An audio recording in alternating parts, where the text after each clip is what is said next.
that subscribe button right now, and don't forget to smash that notification. So today, Tuesday the 9th of March 2021, is a hugely significant day. It marks the signing of an agreement which will enable the first return of recovered stolen money from the UK to Nigeria since we signed our MOU in 2016. So both from a professional and a personal perspective, I'm so pleased to see this money returning to where it belongs. The UK has been working really closely with the federal government of Nigeria to return this money, and I'm so pleased that this money will help to fund 3 infrastructure projects which will directly benefit the citizens of Nigeria. So the first is the Lagos to Ibadan Expressway, the second is the Abuja to Kano Road, and the third is the Niger Bridge.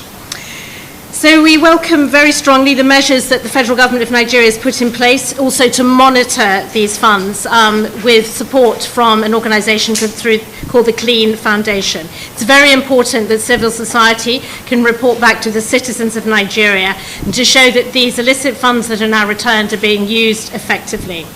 So how much is at stake? Well, this first tranche of money is £4.2 million, and this has been recovered from the friends and family of a certain former governor of Delta State, known to you all, Mr. James Ibori. He was trusted by the people of Delta State to be their governor for 2 terms. Sadly, he did not deliver on his mandate. He stole money that should have been used for roads, for hospitals, and for other developmental purposes.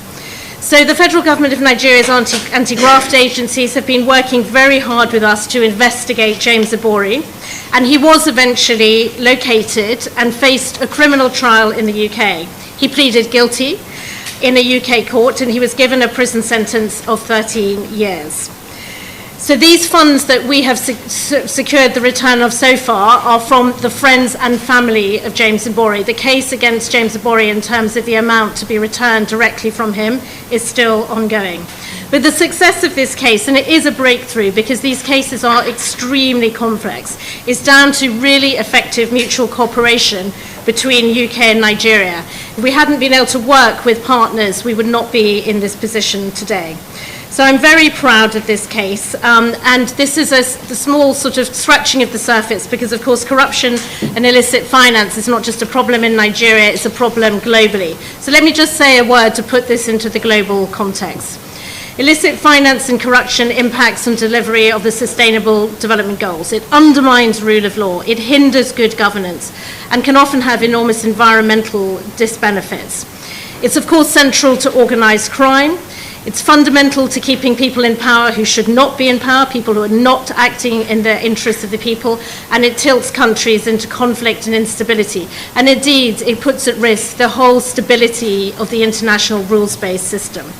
And in a global economy like the one we live in now, money flows very easily across borders. And the only way we can tackle these problems of illicit finance is if we work together based on the good practice that we've established here in Nigeria. So I hope that reassures you that for the UK, this is a central, very important priority. Indeed, it's something we'll be talking about during our G7 presidency that is now underway. We want to make clear that money attained through criminality, through theft, is not welcome in the UK. And we will use the full weight of our law enforcement to crack down on those who think they have found a safe haven. Don't send it to the UK. But of course, we want to ensure there are no safe havens, hence why it is important to cooperate globally on this issue. So we are fully committed to returning and recovering corruptly obtained assets. But this must be done with due legal process, and I know it's frustrating, I'm frustrated, the time it takes, but it's important that we follow the due process and the law so that the funds can actually be brought back and legally returned to the benefit of the people of Nigeria. So in closing, I want to take the opportunity again to say a huge thank you to our partners in the federal government of Nigeria. And as High Commissioner for my remaining 2 years in post, I will continue to make this a huge priority for me. Thank you very much for listening this morning. Being the 9th day of March 2021, we are at the threshold of another major milestone in our determined quest as a nation to attain full recovery of all looted assets. prevent abuse of recovered assets, and also to ensure optimal utilization of such recovered assets for the benefit of our deserving citizens. I wish to remark that today's ceremony and the recoveries attached thereto has again underscored the fact that the international cooperation and mutual trust can yield great benefits for the citizenry in developing countries who are the direct victims of acts of corruption. Hence, the government of Nigeria and the United Kingdom have concluded negotiations for the return of £4.2 million to Nigeria pursuant to the Memorandum of Understanding earlier executed by the two governments in 2016. It is to be recalled that the Nigerian government had all along provided the required mutual assistance and backup to the British authorities while the prosecution of James Ibori lasted in London, and today we are rightfully taking benefit of that cooperation.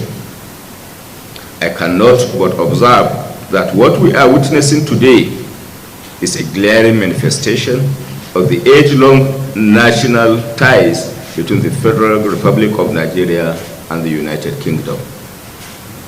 I am confident that both the Nigerian and British governments remain committed to all affirmative actions to combat corruption, illicit financial flows, ensure that looters do not find comfort or safe haven in our territories, and also to guarantee that the forfeited or recovered proceeds of corruption are deployed to the benefit of the people. Hence, in consonance with existing framework or model engaged in the management of previous recoveries, the Federal Executive Council, under the able leadership of President Muhammadu Buhari, has directed that the instant repatriated funds should be deployed towards the completion of the following legacy projects. 1, the second Niger Bridge; 2, Abuja to Kano Expressway; and 3, the Lagos-Ibadan Expressway, under the coordination of the Nigeria Social Investment Authority to ensure integrity of the process. While a reputable civil society organization has also been engaged to monitor, supervise the expenditure of the recovered funds on the execution of these critical projects, which are evenly spread across the country. We have established as a government a reputation of transparency and accountability of utilization of recovered assets, and this asset will certainly not in any way be different. I am highly elated and privileged to perform this assignment on behalf of the President and the Nigerians in general.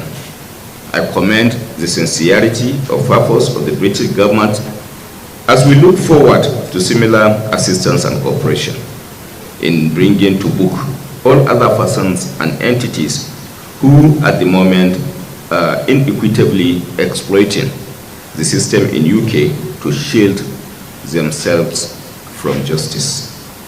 In drawing the curtains on my remarks, let me once again acknowledge and appreciate the unwavering and underlying support which the President has continued to accord me and the Office of the Attorney General and my dynamic team, which has culminated in all the concluded and ongoing recoveries of our Commonwealth for our common good. Thank you. That subscribe button right now, and don't forget to smash that notification bell.